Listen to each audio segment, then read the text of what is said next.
Hey, welcome to News Rocky. News Rocky coming to you live from the downtown Norwich 80 Broadway at the Pie Hops studio. Maybe I gotta have a few less hops in my pie and I won't be screwing my lines up. But welcome to the show. News Rocky coming to you live Monday through Friday. We're doing this each and every day, and our commitment is to take on the news and the fake news of the day and then have those tough conversations. Today on the show, we're gonna have some contributors popping in. We're gonna have John Duka, former parole officer in the state of Connecticut, who actually worked in the mental health field and still continues to do that in the private sector. Also, Tariko Satterfield, a local activist and very good human, and Dawn Matos. Dawn Matos, a businesswoman who also participated in the march in Washington, D.C. last week. All this and more on News Rocky, so stay tuned. Don't you get out of the ring.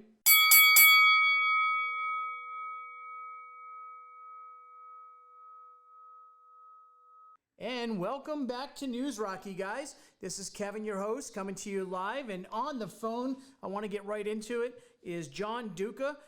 John Duka, a parole officer retiree in the state of Connecticut, has a long, extensive history working in the field of mental health. We're going to be discussing this and many other topics with John today, so please stay tuned. We also will have a couple other guests popping in throughout the show.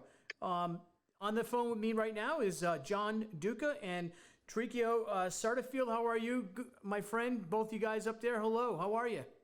How we doing? How we doing today? I'm good. Good. John, can you hear me?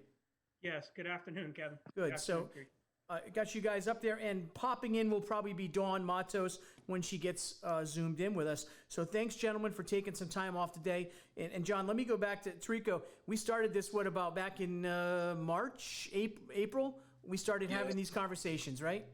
Most definitely. That's right. Back in April. And I want to get you back. I want to get you in the studio again and show you what we're doing since we started there to where we are now. You're on with John Duka. I don't know if you know who John is. He is a retired parole officer, really worked specifically in the mental health field, or really has a real passion for that, and we'll listen to John's story. We're going to be talking today about media and the mental health aspect of media and how it can affect people in society. We saw what happened last week to both the contributors in Washington, D.C., where we had what was only to be described by many as a riot, the overtaking of the Capitol. There's no one that condones this. No one, I hope no one condones this. Unfortunately, the political noise continues. But the reaction of the people of this country, we're hitting a boiling point, and where's it go from here? John, I want to bring you on and ask you in your, maybe just a quick intro, just talk a little bit about who you are, and what you do in the mental health field. John Duka. Well, I was fortunate over my career, along with Kevin, our careers overlapped a lot, to see a tremendous amount of change. I went to Eastern University to be a history teacher, and I took Army ROTC, and I was in the reserves. When I came back from the reserves, I worked at Bacchus Hospital in security, which in the 1980s was mostly in the emergency room, working with people that were coming in for medical and mental health emergencies. And at the time, there was pretty much an integration of services where if there was a substance abuse or a mental health emergency, American Ambulance would pick them up, bring them to Bacchus.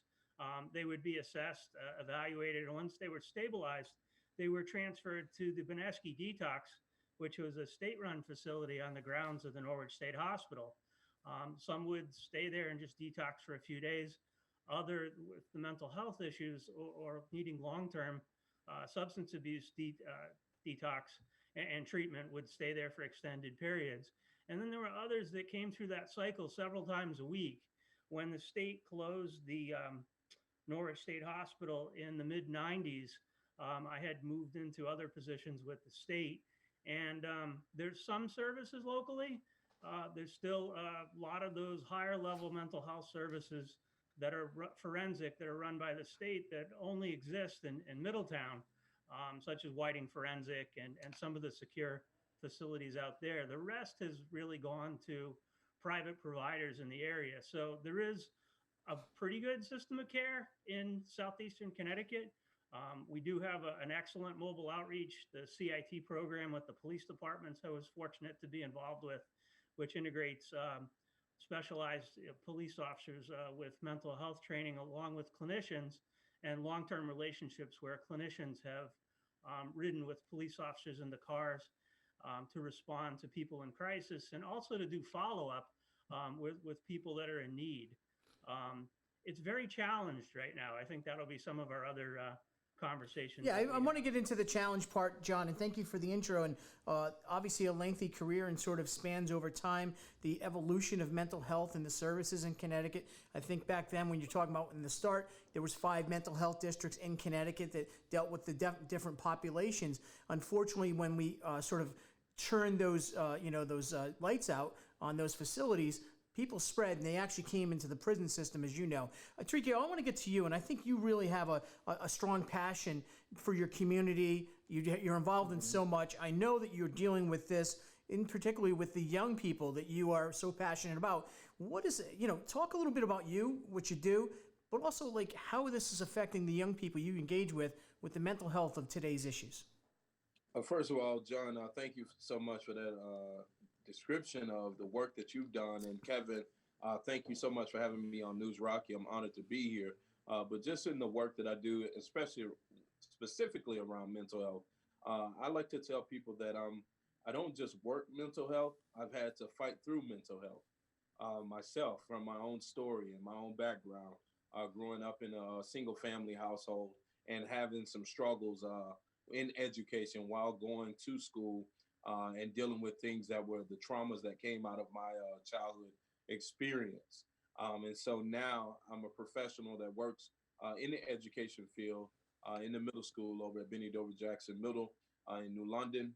I've worked in education for about 13 years here in Connecticut, but I've always worked with young people through my business and my organization, Real Life Empire, which is a youth development company. So when we talk about mental health, with young people and youth and children, we know that we're at an all-time high right now, simply based on just some young people sharing with me yesterday that we tell stories about our childhood experience and talk about how great it was.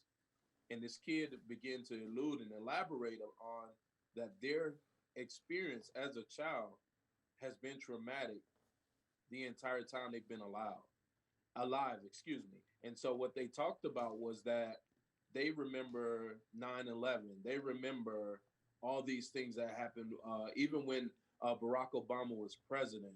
They remember the hate and the hatred that came out of people. They said, and look at what we have even today. And they say, so for as much as adults say to us that we should be these perfect kids, they say they have not given us a perfect society. And we have to grow up and live in this every day. So you're dealing with what population, Tariko, what age group are you dealing with? Because I think John's coming with a little more of the adult relationship, which is great, because we want to hear about that. You're more, I'm going to assume maybe 10 to 15, 16, 18 years old? So pretty much 10 to, because what I do, I have the fortunate opportunity to, here in the middle school, we have 10 to maybe 13, 14 years old, but I also facilitate groups at the high school level as well. So at high school, you're looking all the way up to 18, 19-year-old children. Mm-hmm. Are you finding that the COVID issue is contributing as well? Obviously, with this distance learning, there's not a lot of interaction. What are you seeing in the school systems with the young people with that? So exactly what you just described. Obviously, it's traumatizing for a lot of kids because the social part was already condensed, right? The social experience in society, even programs that kids normally have, they were already being eliminated. You know that one of the things that that I'm known for here in the region is trying to reopen the YMCA in Norwich. I was just hoping to talk to John about that. Right. So those programs had already been eliminated 10 years ago. Right. And so even more so now, you look at how it has brought, pretty much has eliminated the opportunity for kids to get together in a structured environment. And what they're left to is literally their own devices and their own ways to connect and contact each other. And yes, that plays a role on their mental health, because now kids are not going to come up with good things to do. They're going to create what they know to create. And if there's not a lot of competency, or if they don't have the things that guide them in the right direction, then they're going to just do what we did when we were teenagers. Trouble will be found in that situation for sure. So I want to go over to John on this, and I want to ask you this question: how much do you think that the media-driven sort of topics of the day are having effects on the people you engage with, who might be in that sort of circle of needing mental health, assistance? Oh, it's tremendous. I mean, any channel that you put on, no matter what the particular topic of the day is, you see pressured speech. You see very emotional language. It's very charged. I've recently heard someone express that it's programming, and in a sense, it is. They're sensationalizing things to do whatever they can that's going to attract you to their channel, if whatever that may be, whether it's local news or national news. And, for people that already struggle with anxiety and struggle with depression, to have to watch that, it can be, very disconcerting, and they can get lost fixating on it. How, John, you're affiliated with... Tariko mentioned is so important for every age group. 100%, and I appreciate that comment too, Tariko. But John, you're in the realm of law enforcement. You've been a law enforcement professional for your whole career professionally. You're still engaging with law enforcement. How is the effect of the mental health and media-driven sort of conversations on that aspect of the people working, in uniform across the country? Well, it's just challenging on every level. I like to explain it. If you put the police officer in the middle of a circle and you have their resources or responses in every direction, they're challenged. From martial arts as a child, in judo, it was called randori. Someone is coming at you from every direction. There's always their physical concern, which is real. And that's a lot of what's seen in the media and misrepresented, but that is very real to them. And then there's all the way to the emotional extreme of, are they going home to their family that night? Mm-hmm. That's very real as well.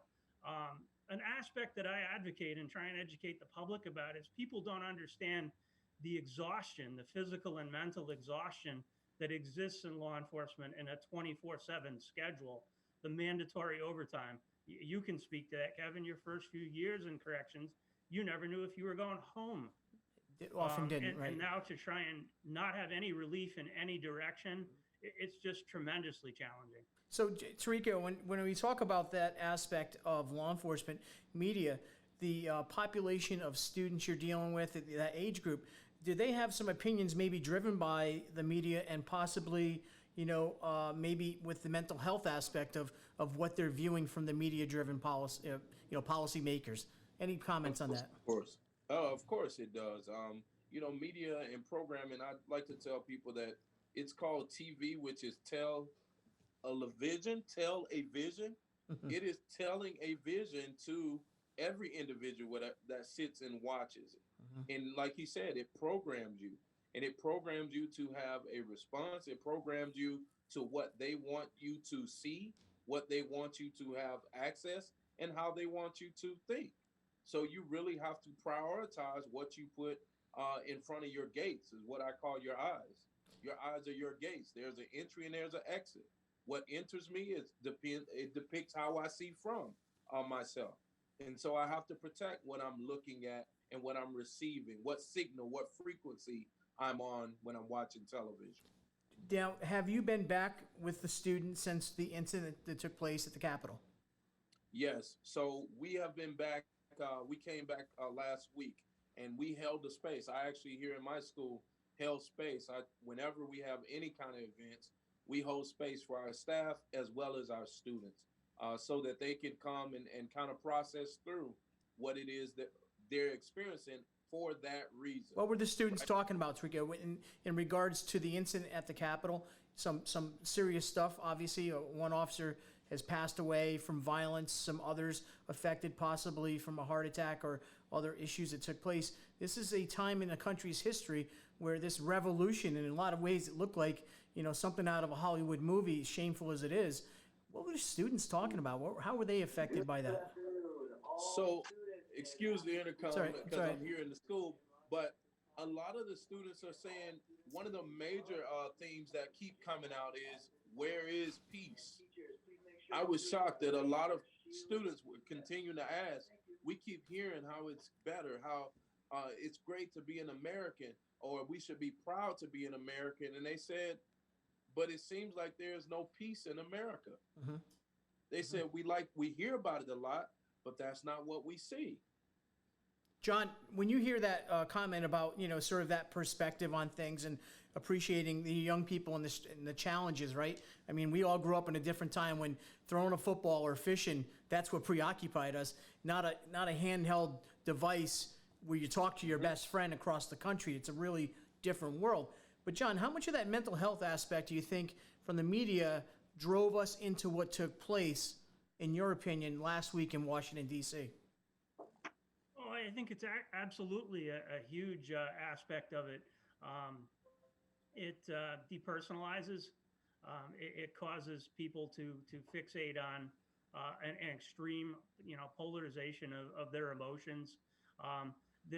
Some that's come out of this is that people were interviewed and said, "I just got caught up in the crowd. I never thought I'd go that far." Meaning they didn't think they would go beyond a certain point in the steps. They had no intention of going in the building. This one particular gentleman that I listened to, and there's the media should be educating about what occurs in large groups like that, how to participate in it successfully, how to participate in it peacefully. There are people that have very strong commitments to that. Kevin, we worked with people in the correction system, the criminal justice system, that they were absolutely pacifists. They were very committed that even if they were assaulted, they were not going to fight back in any way, which is a tremendous commitment. I do recall in my youth and education meeting people like that. And once, if you haven't prepared for the intensity of a situation like that, it lends itself to people depersonalizing other human beings. And so I think we look at the media issue and kind of carrying it back over to you, Tariko. I think that the media has driven a lot of the divide. We allow it, right? We turn it on. Here I am in the media space now, and News Rocky taking on the fake news or news of the day. And, there's a lot of news we're going to talk about today that could be labeled fake, and some could be labeled, real actual commentary and news. How much of the media-driven information is getting to the young people? How much are they believing? Or actually, can they see through it on both sides, CNN or Fox? They get it's just a bunch of bullshit at the end of the day?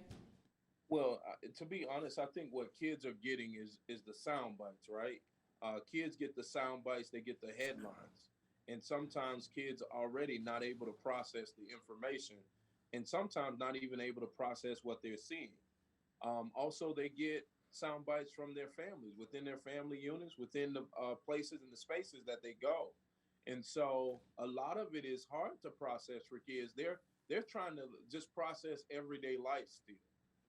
And so I think we, just like we do with our own children, we are mindful what we expose our own children to, and we are mindful at what we allow our children to take in themselves. As a society, we need to do a better job and figure out a better way to control what our kids are taking in, so that they can sit down and have these exchanges and dialogues about what it is that they see, what they should be seeing or what they shouldn't be seeing, what they should be concluding from those things and what they shouldn't be concluding. Obviously, the media has a purpose to drive revenue dollars, right? Industry, sort of not a secret. So they're out there doing their thing. How much? Let's kind of back up a little bit. And so COVID comes on the scene in January or whatever of 2020. We go from January till March. We have the George Floyd incident that takes place. Obviously, that changes things over the last year. The media had a real frenzy of sorts on that entire experience. Now, your perspective on this could be different from someone who's maybe a conservative to a liberal. I know this to be true because me and Tariko, we had this conversation. It's okay to not agree on every aspect. But I'm asking the panel here, I personally think the media, the national corporate media, they drove a lot of energy purposely to divide the conversations that were taking place in resolving some issues. Now, this issue of race, it needs to come up. We all can agree. The issue of bias and some of the issues of just economics and the way children are educated, it's all real, and we have to deal with it. But the bottom line is media, I think they just were salivating, waiting for this moment. They're like big puppy dog eyes running with, to lick your face when you come in when the issues of the day were able to be reported. Commentary from either of you on this past summer's George Floyd, Black Lives Matters marches, and other things like Seattle. Comments. So, John, I'll go first. So Kevin said we've already kind of been around the mountain on this, right? And he knows that for me, thank God for the media when it comes to certain aspects, right? Because there's a part of me being Alabama born that knows how many things went under the radar in Alabama because there was no media, right? Because there were no people to report certain things. Even when you look at if you were to go to the lynching museum, there are so many cases that are there in the lynching museum that have no records. There is no media. There are no stories. They're unidentified people in some cases. There's no case there to say that this person was wrong or this person was maliciously hung, or there's no story tied to some people. So I think it has its place. When you look at George Floyd's situation, media, yes, drove that message, but media also exposed some things that was wrong that I feel like we were unwilling to face as a society and in America that we had to take a look at. Like you couldn't ignore it anymore because now the world saw it.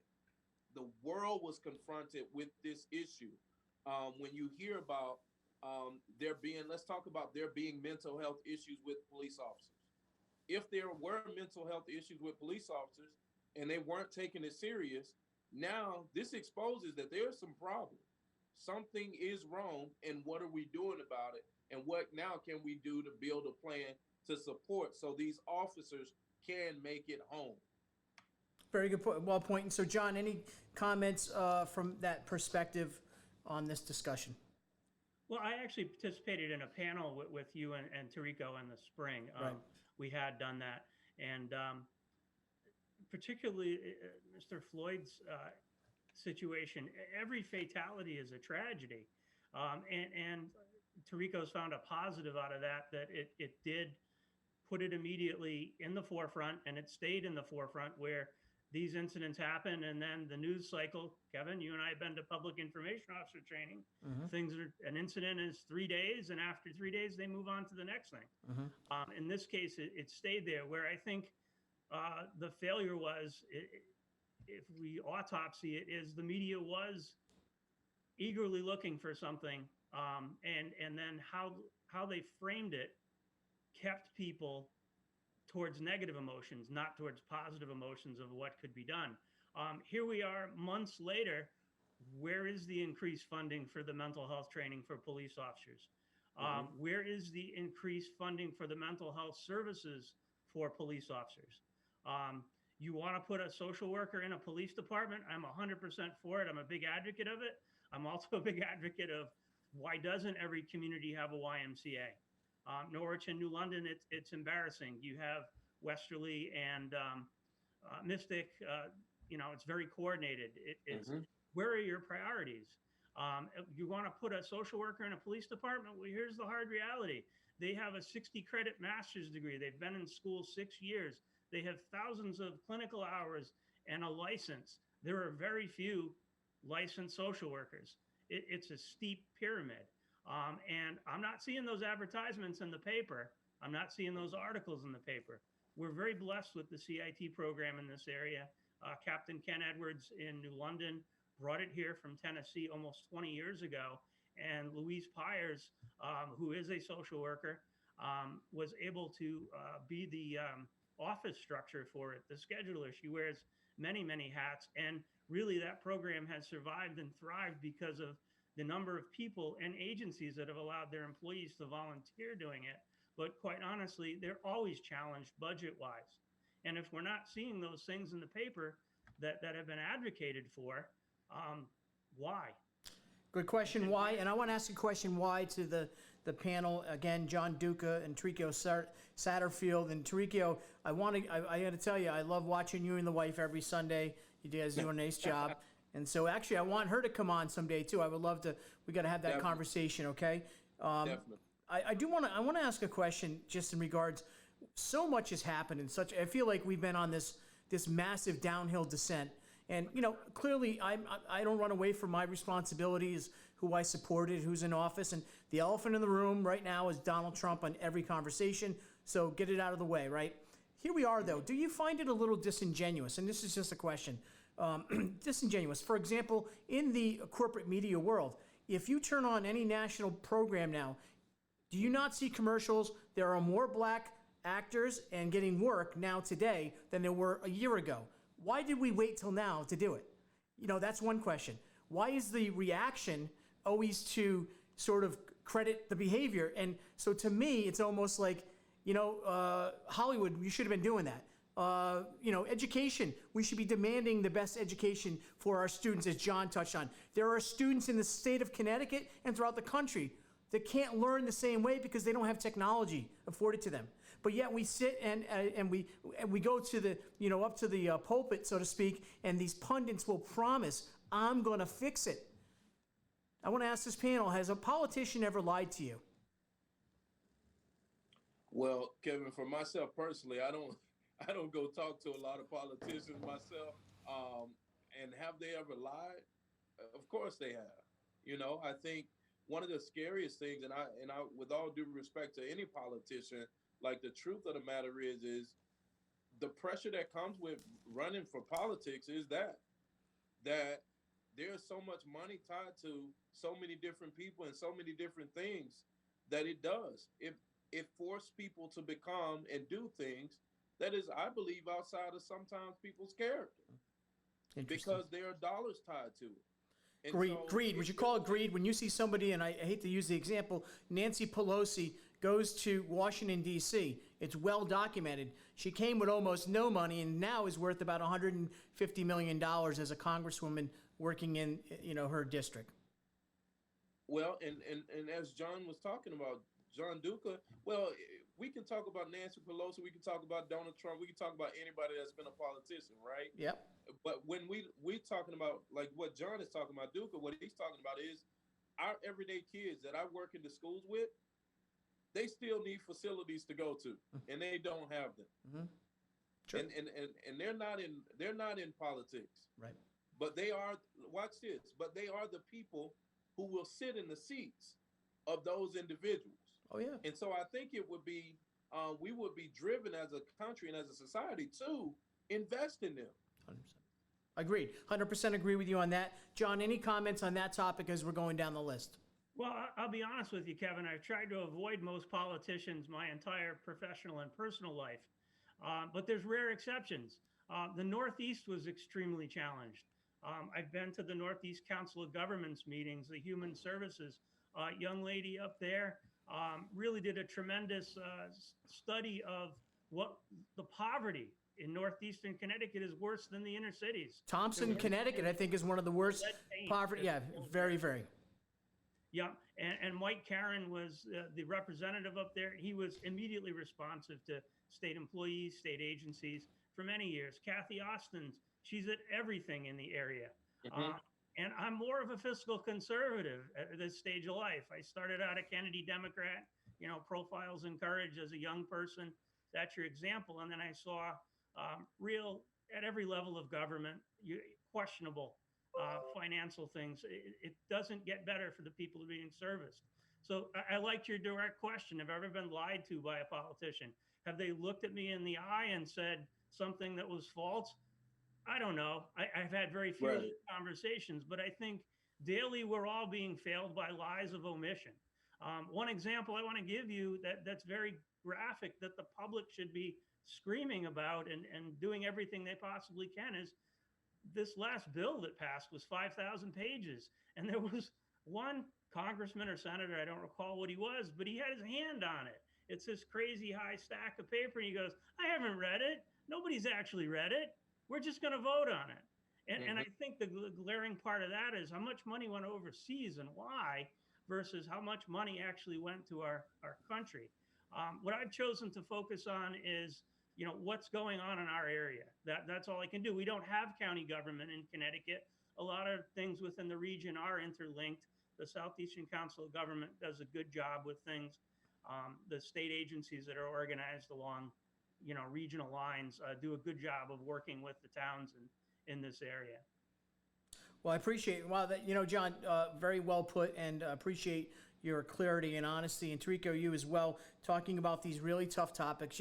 One of the things I find is the hardest thing is to get people comfortable. And one of the things on the News Rocky show, or on the content we created, Tariko, before, with John participating as well, is it's always just having a conversation. I mean, I sat in a room down in Mystic when we recorded, and if you remember, I asked a question at the end of the recording. I said, now, who here can tell me one good thing that Donald Trump did? And you were the only man in the room that said one thing. And I'm not saying you're a supporter, Yep. but it's interesting to me that we live in a world that is created by narratives, as John was touching on, sometimes not really, I often refer to Wag the Dog, which is a Dustin Hoffman movie from 1998. It's a great example of how Hollywood was controlling the politics, and there's so much truth to that. I was behind the curtain, guys.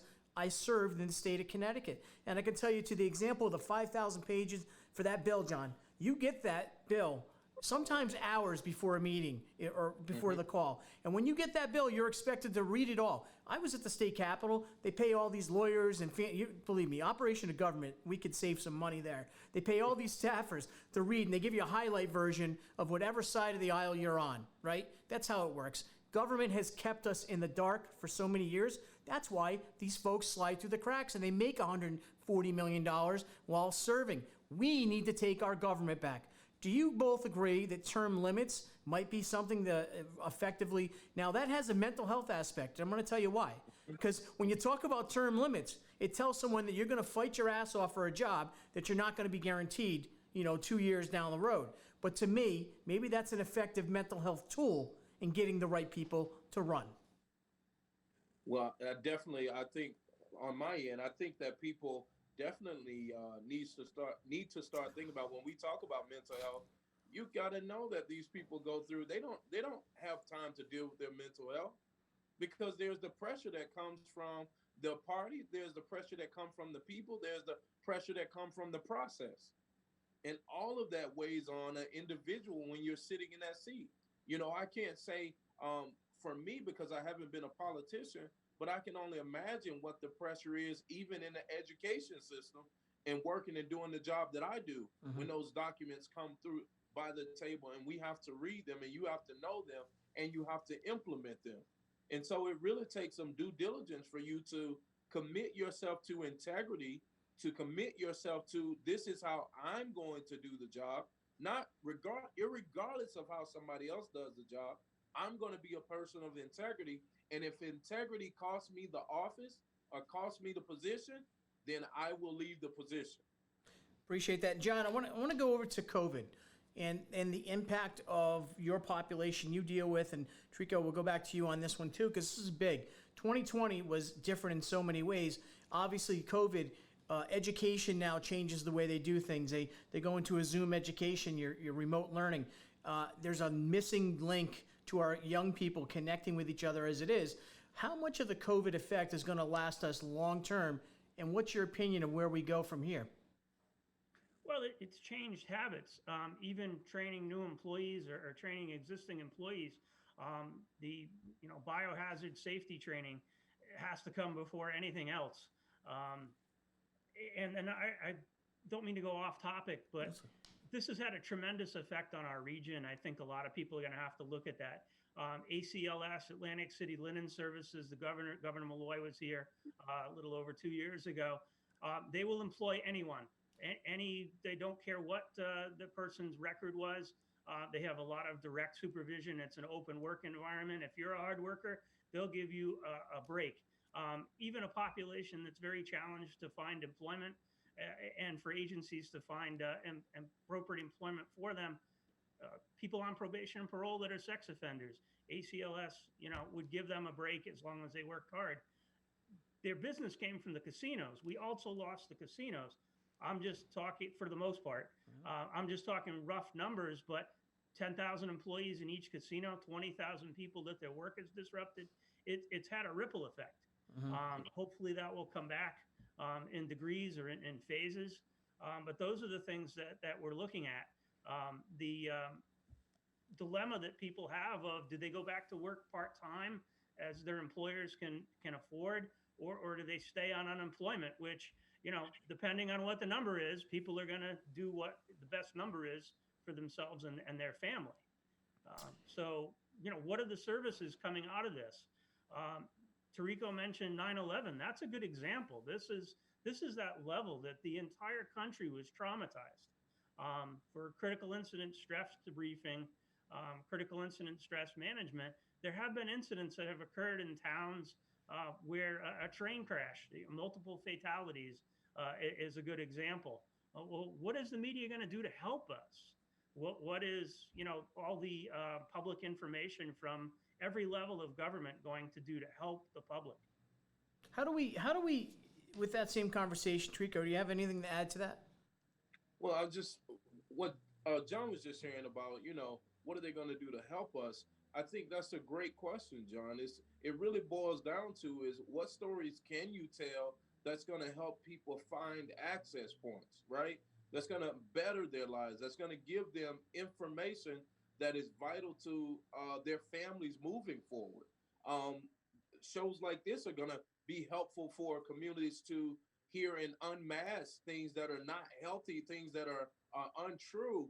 If we could really get down to, this is where what John just shared, here's some information for you as a family that's going to help you support your family. You're able to find jobs instead of finding out. A lot of things that we do here is like shooting out numbers, right? We love data. We like talking about data, and we like to talk about where the numbers are, but we don't like to talk about the solutions for the numbers that we talk about.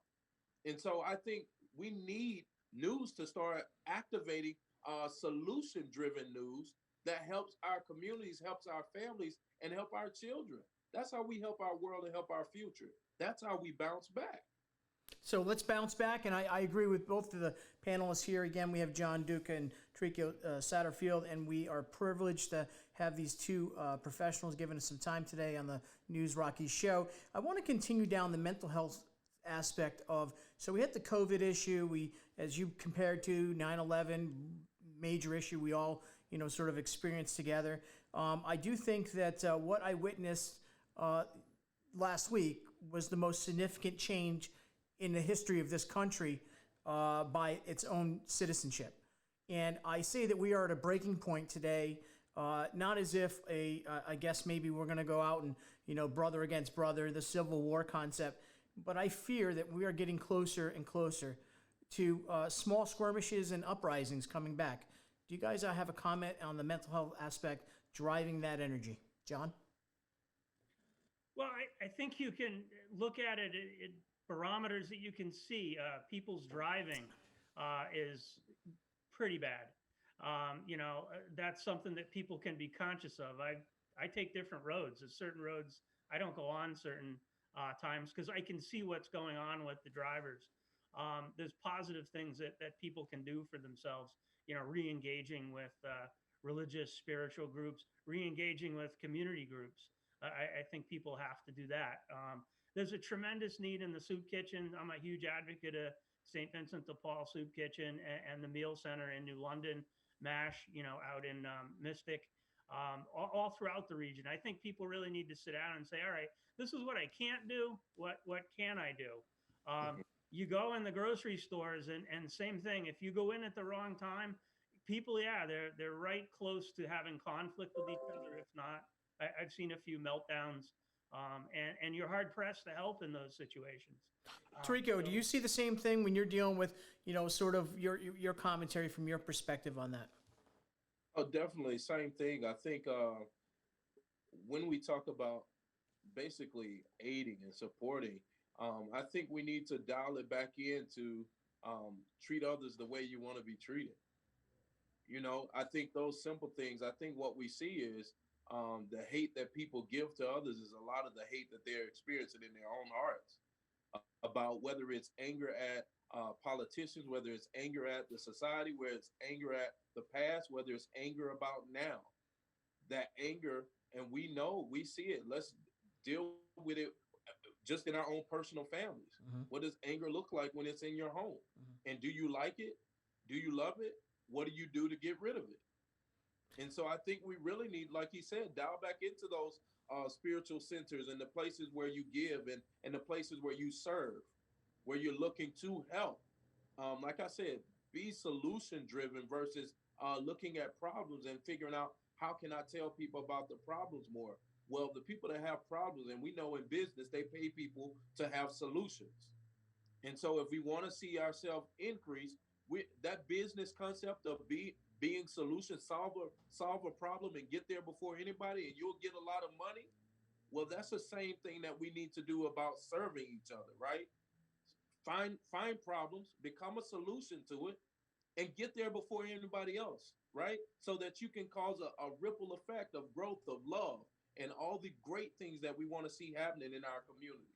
I want to change up the questioning too, and if we could go into this, and this is a mental health aspect that affects everybody in our country. And I want to ask a question. There's I guess a syndrome, I guess we could call it, but Trump. As soon as the word Trump is said in certain aspects of our world, and let's not get into the debate of good guy, bad guy. Just the name Trump, it has a mental health effect on our society today, and I don't think he got there by himself. And what's going to happen in the next generation? Trump goes away? Does the word Trump stay? And it affects mentally people? I've seen people physically start shaking and getting mad when they hear the name. Tariko, you go first on this one. Well, listen, man, names are powerful. Names are powerful. And I want to say names are powerful because I believe that about all of our names. We have our individual names because they mean something and they're tied and connected to us. And so I think what we will see, I think what the future will tell is the story of who he represented and what he represented to each individual. And that'll be different for everybody. I think that people have a right to their opinions of people. Not everybody likes Tariko Satterfield. Not everybody wants Tariko Satterfield at their house. However, what's important to me is how I live out my name. I think he's the one that's going to have to sit back and evaluate, has he fulfilled who it is that he wanted to fulfill being to people on a day-to-day basis. It's not about whether we're happy with it or not. The question is he okay with it? And if that is a yes, then hey, to each his own. If he's happy with it, but I don't think you can evaluate it based on individuals because we all have an interpretive lens, like I said, through our gates and what we see life through. And so it's a matter of what do we prioritize and what we don't prioritize. What do we like and what do we dislike? So everybody has a right to kind of see their truth through their lens and through the way that they navigate life. Do you think, John, though, talking on that same concept, we do know that the aspect of this election, COVID, everything combined, we have people that, suicide is a major issue. Depression, obviously, suicide connected. Alcohol, drug addiction is on the rise. I mean, people are in their homes. They're turning on this noise every day and getting their fill of, just sort of bad, energy, negative energy. John, what do you think how the effects on our people? Is it just going to go away after January 20th, maybe? Well, it's quite possible. It was great to hear President-elect Biden call for unity. That's difficult. Some people have had different experiences with the events that have occurred over the last year. I err with Tariko that the positive comes out of it. Systemic problems that needed to come to the forefront and stay in the forefront and some good will come out of that. Just to kind of segue back into exactly what Tariko said, I think the problem with President Trump's name is that it's a catalyst. I look to music for a lot of to capture a lot of emotions that we can't articulate. It's a cult of personality, and I'm not saying that he's cultish, but it evokes those responses. I describe myself as a Kennedy Democrat because he was very formative to me in my youth. The first time I saw President Obama speak, before he was even elected, I think he was just becoming a senator in Chicago. Whether he chose that style or not, he creates that subconscious opinion that, this is a Kennedy, this is a leader, this is a positive thing. And actually, the first few speeches that he gave, it was a little painful. There was a lot of ums in there. So when I didn't see that anymore, I know he had put a lot of work into becoming a better speaker. He's a great orator. He has the potential to be one of the greatest in history and to also be a bridge. I would like to see an objective media show, maybe a joint Fox, CNN, one reporter from each side of, where do we go from President Trump? Who is next? I have a concern. Do we want a more extreme personality to the things that are appealing about President Trump to certain extreme parts of the population? Probably not. I think some of the things that people are concerned about, they're not thinking of the Kennedys. They like to use the authoritarian leaders, if you will, those that have not handled power appropriately. I'm trying to be diplomatic about it. John, would you say though, John, and because I just want to tell you guys too, we're actually winding down. We probably have about 10, 15 minutes about that left. So I just want to give you a heads up on that. I want to ask you in regards to the mental health aspect, and I don't want to get too far off in the rails. By the way, John, you mentioned what media outlet will do that. That's what News Rocky does. We'll sit them down and we'll have that conversation. So that's the whole objective here. And you know what? Quite frankly, I'm not I don't find this show or where I've arrived to be something more than just the average everyday person who just wants to talk, right? And that's all people want to do today. How much of the effect in the coffee shop conversations over the years has kind of brewed up to this, no pun intended? And what I mean by that is we know the conversations used to take place. Tariko, you pointed this out, behind closed doors. In a lot of ways, racism has been exposed. Go back to Barack Obama.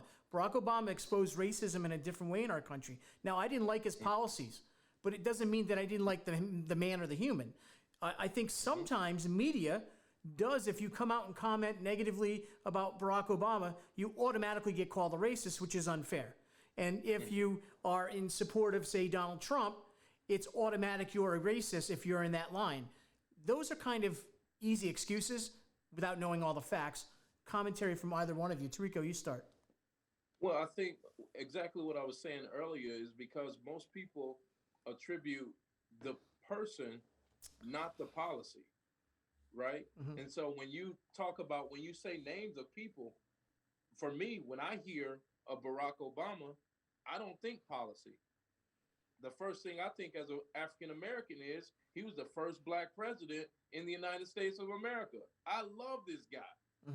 When you hear Donald Trump, I attribute him to, wait a minute, he the guy that I watched that wouldn't denounce whatever, or he did all these, he's this guy that's an idiot. I'll tell you, I want to say this real quick, that when he became president, what I said was, America has fallen so in love with reality TV and what sells that we have literally brought into office a person that's going to give us a reality show. Entertainment. This was before anything was done or said. I said that we brought a reality show into the White House, and I said, I want to see in 4 years if we are happy with what we have said as a society. This is what we want. It's a very good point you make. And John, do you have any comments on that as we're getting ready to wrap up here on the News Rocky Show? John Duka, Tariko Satterfield, we're having a great conversation about media, mental health, and all the other topics. John, any kind of comments on that? Well, I hope we look for the positives out of this. Economically, there were positives to this last administration. And, hopefully that's the takeaway. The takeaway is it's also, I like the phrase, it's a good example of a bad example of what we don't want and we don't need going forward. And I think another aspect that should come out of this is we all start saying, hey, here's the problems we can't deal with, but here's what we need. Here's what we need as a community. Here's what we need as a region. Here's what we need as a state.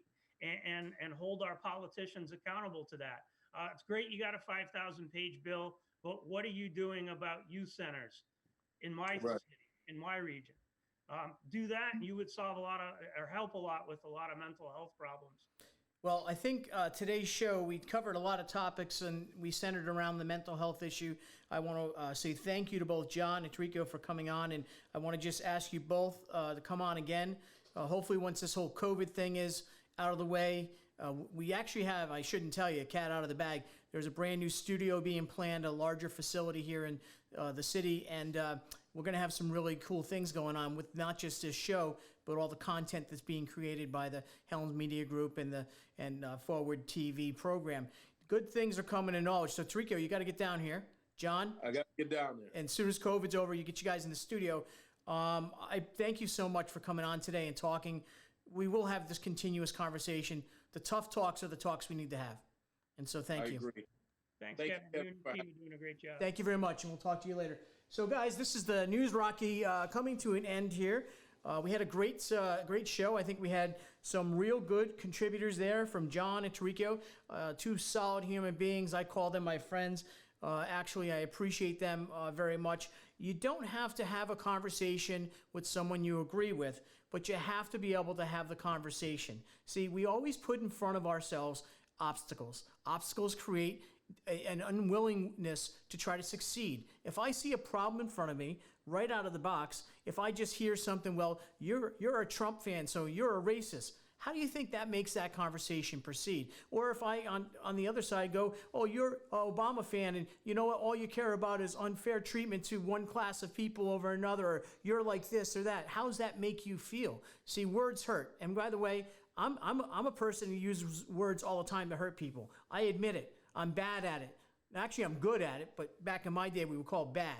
But I'm really good at it. If I want to tear you up mentally, I can tear you up mentally and break you down. And you know what? I even sometimes, as apologetic as I want to be about it, have used it to pick on people, right? That's bullying, right? I'm a bully. I admitted it, I stopped it, and I don't act that way anymore. I'd rather have a conversation. Mental health is real. It is affecting our country on a level that is unheard of. We have the issues of the day when it comes to the media-driven mental health. We're going to get into that even further. We're working with putting together a panel of actual media professionals who are out of the business now, but have a really strong opinion of where media has gone and how that is driving the mental health of our country. Guys, this is News Rocky, product of the Helms Media Group. We're on Forward TV, and you can tune into Apple Play, Spotify, YouTube, right here on our Facebook Live, and actually more channels coming really soon in 2021. Thank you for tuning in today, and we'll see you tomorrow in the ring on News Rocky.